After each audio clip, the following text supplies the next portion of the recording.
When it comes to men, us women place guys into three categories. The first category is the guy that we meet and we instantly just want. The men that women want are the men that women pursue. If a man is attractive and displays the correct behaviors, then she will want to be seduced by him. Then she will want to pursue him. These are the attractive but emotionally unavailable men women love but pretend to hate. These are the players, the F-boys, the men she feels chemistry with, and the red flags. The sexual chemistry is high. We don't care what they do or how much they make, they are getting it. How much money you make is actually quite low on the sexual attraction scale. It's high on the can I take advantage of this man scale, but quite low on the sexual attraction scale. Women fall in love with the attitude and the behaviors of a man, the attitude and the behaviors that match her fantasies, like being a man who is committed to his higher calling or his higher self, or to be fair, just himself, and being a man who does not fall to pleasure, including the pleasure she has to offer you. The second type is the guy that, he's okay, he's maybe not that good looking, but he's willing to spend money. He's going to pay our bills, he's going to buy us nice things, he's going to take us on all the dinner dates. But is he the one? No. Is sexual chemistry high? Or mid, probably. Fellas, look how disappointed she is. Let me replay that for you. Is sexual chemistry high?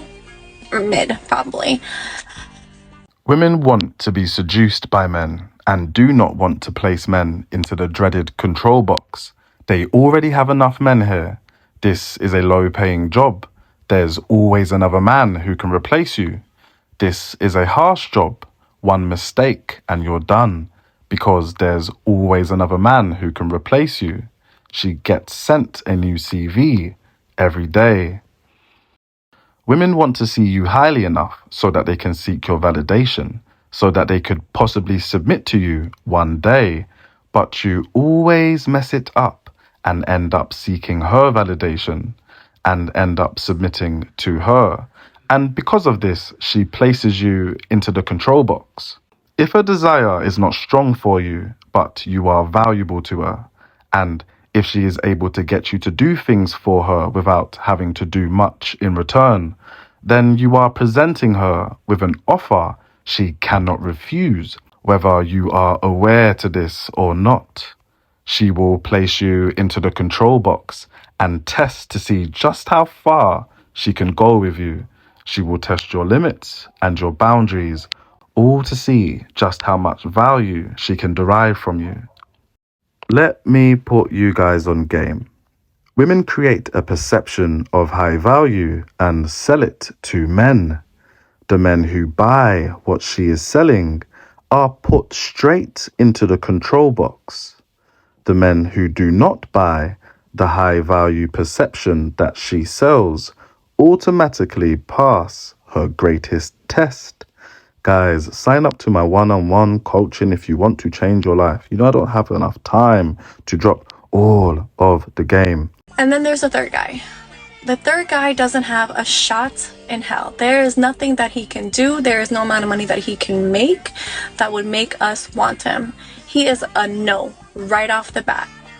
Am I lying or am I telling the truth?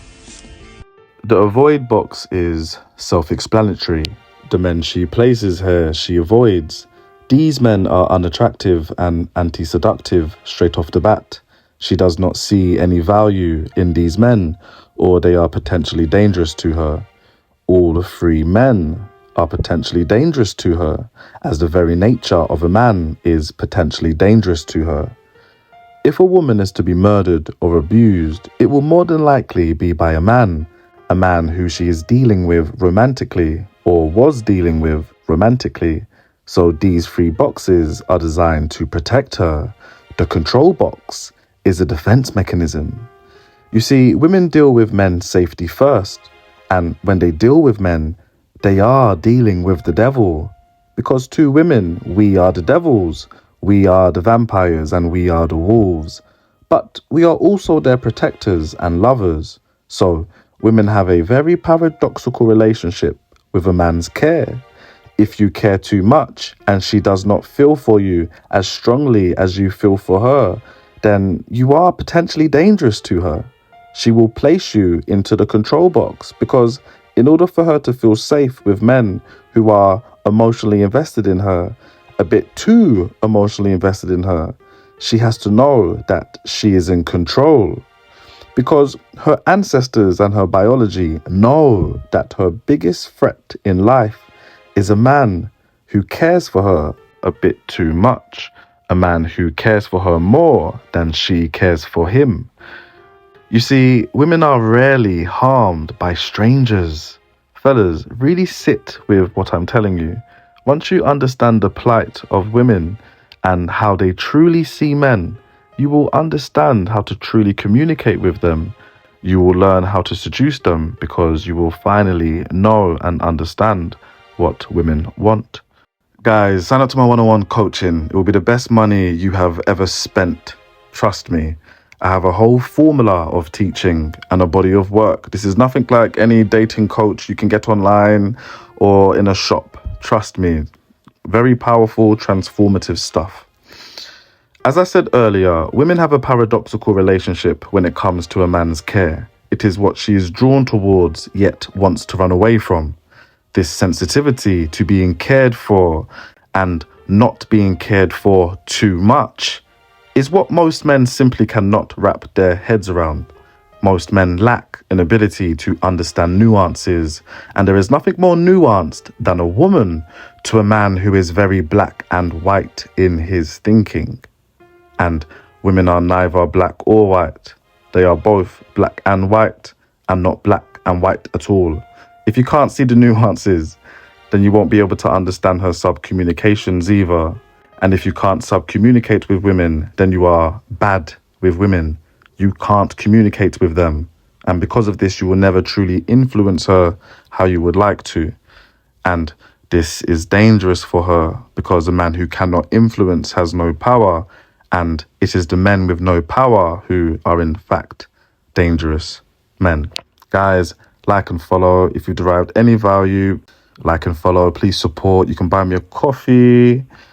Sign up to my one-on-one coaching. Links in the bio. Join me on my Instagram and my TikTok. I post there every day. I try to post there every day, but it is very hard. As you can tell, the YouTube is a little bit. Anyway, see you guys soon.